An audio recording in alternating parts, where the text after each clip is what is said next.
I have just hit buy on one of my Grail watches and I'm waiting for it to arrive. That is A, making me as giddy as a schoolgirl, and B, is making me question what a Grail watch even is.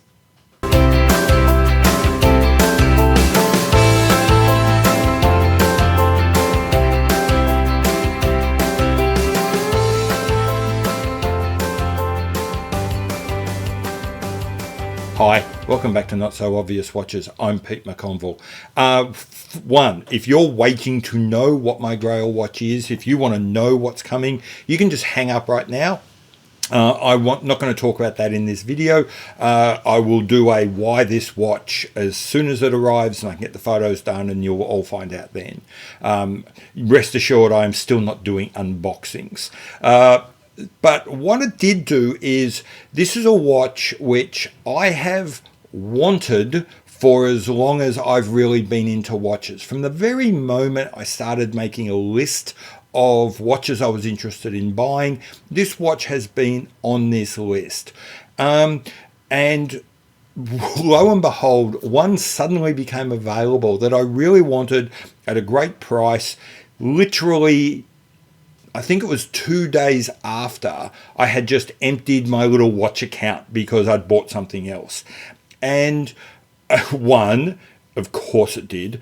Two, that was absolutely devastating, is too strong a word, but it was really annoying.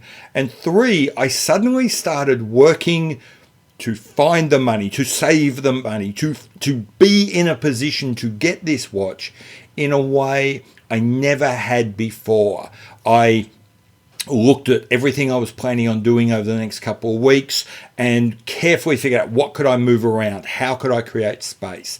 I looked at a couple of subscriptions that were coming due, and frankly I cancelled a few things to create some more monetary space.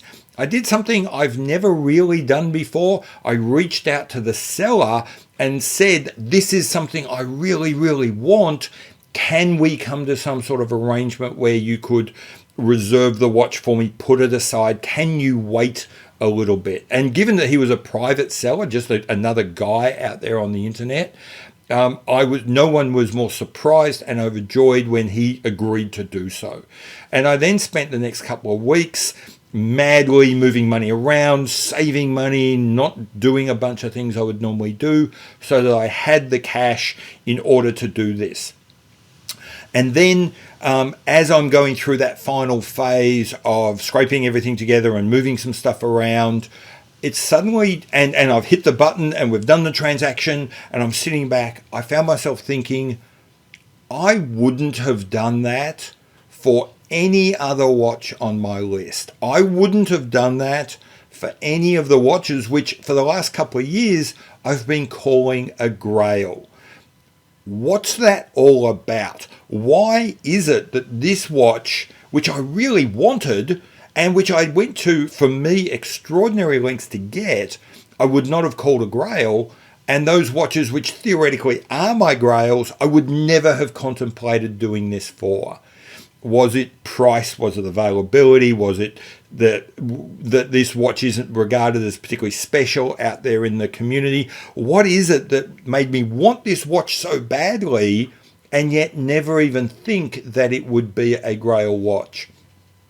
That thinking has made, that questioning of myself has made me wonder, has my whole definition of a Grail been crap?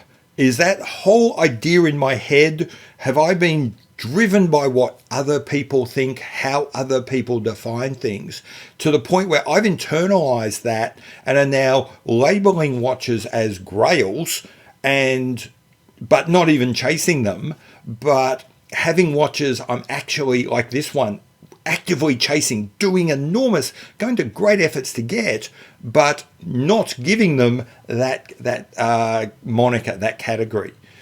That has clearly happened. I'm now going back and I'm seriously and clearly and having a really deep thought about what are my true Grails and what is it that defines a Grail for me. In doing that, I figured this was a great opportunity to throw it out to you guys and ask you, what makes a Grail for you? What are the criteria that you use? Is it price? Is it speciality? Is it that this would finish your collection? Is it that this would be the ultimate milestone? I don't know, nor I care. Specifically in terms of it's not going to influence me. What you think. I'm going to go through my own examination of this, but in doing so, I thought it would be great to also talk about what you in the community think. So please, in the comments below, what I would love to know is, what is it that makes a watch a grail for you? What is it about price or availability or whatever it is that makes a watch your grail? That's really about it. I would, as I said, I want to make this more interactive. Hence, I'm asking you flat out asking you a question. Please give me your feedback below.